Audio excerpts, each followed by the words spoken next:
Back in the day, luxury was limited to places like Rodeo Drive and country clubs, and that all felt pretty snooty back then.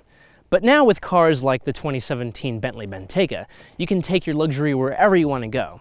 And, to boot, it's got a lot of performance too, with 600 horsepower and 664 pound-feet of torque. So, what does this give us? It gives us luxury, it gives us performance, and it gives us all-out capability. And it's going to be a tremendous load of fun today, bringing all three of those things together in one experience. Let's go out there and bring some luxury to this desert.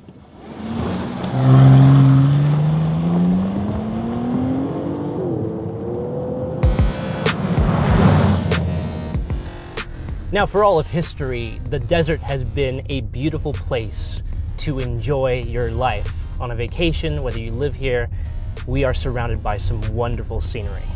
But what if you want to bring luxury to that? Because if you're camping out here, you're roughing it. But what if you're camping in something like this? Then you're bringing the best that the world has to offer to another location where the world is offering its best. And when you can have the best of both worlds like that, it really takes luxury to new heights. And I like to think of it as luxury without limits. I can go wherever I want, wherever I please, whenever I want to do it. And, you know, SUVs have always been all about the freedom that you have with going anywhere and doing anything. But when you can add that luxury element to it too, that's just the icing on the cake. But then there's performance involved with it too, because even though it's a 5,200 pound SUV, on these off-road sections that we're trudging across, it doesn't feel heavy, it feels maneuverable, it feels nimble, it hides its weight well. And as cars evolve and technology improves with suspension and computers just being able to do what they do better and better with each and every year, it's another testament to how a car can be 5,200 pounds and still handle like it's about maybe 1,000 pounds less. It's pretty impressive. The Bentley Bentayga is the epitome of what luxury in the 21st century is becoming. Luxury in the 20th century was that snooty Rodeo Drive, pampered life BS, but that's not what luxury is about anymore. Luxury is about going wherever you want and doing whatever you want to do. Having the ability to do what you need to do when you need to do it. And the Bentayga can take you anywhere you need to be, when you need to be doing it, coddled in the most immense form of luxury you can think of. I mean, the amount of man hours spent crafting this interior, the hand stitching, all the wood.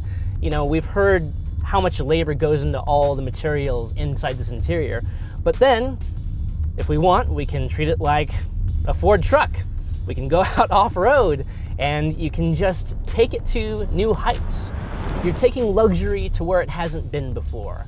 And while a lot of people do complain about how luxury car makers or sports car makers are going into SUVs to make the profit that needs to be made to sustain the heritage vehicles in the lineups, okay, that's one thing if you want to be cynical, but once you start having fun with the products that they're coming out with, that yes, make more profit, but once you start having fun with these cars, you get to see that yes, money has to be made on a bottom line, but when you can take luxury to these new locales, it creates a new world.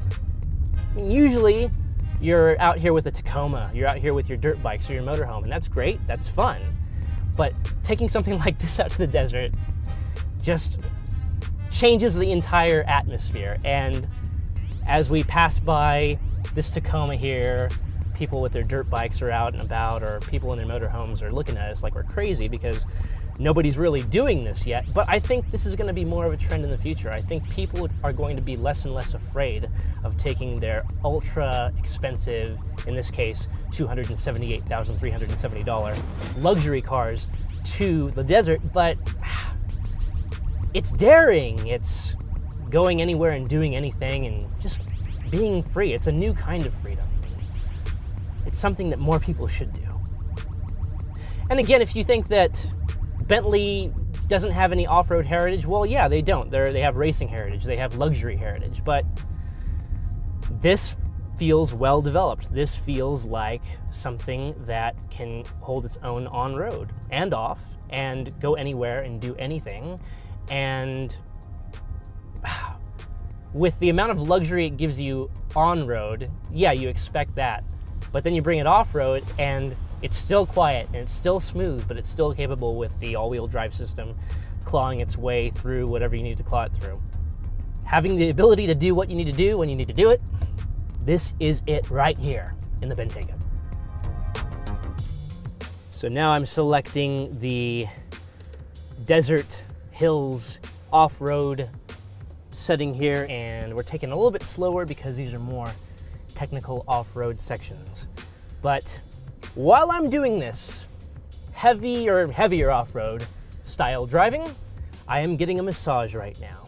And my seats are breathing cool air onto my buttocks. They are not just blowing fanned air onto my buttocks, it's like they are breathing onto my nether regions. They are breathing onto where the sun doesn't shine, and I'm kind of liking it. It's the car is trying to develop a more personal connection with me by the way it breathes on where the sun doesn't shine, and that is very pleasing as I off-road this $278,000 luxury vehicle. Now, yes, we are here taking something very expensive to a place where you don't really take vehicles that are that expensive. If you have a 2003 Ford Ranger that's only worth about $2,000 with all your Mickey Thompson tires on it and your 6-inch lift, you know, that's something that's more typical out here. But instead we're doing it this way.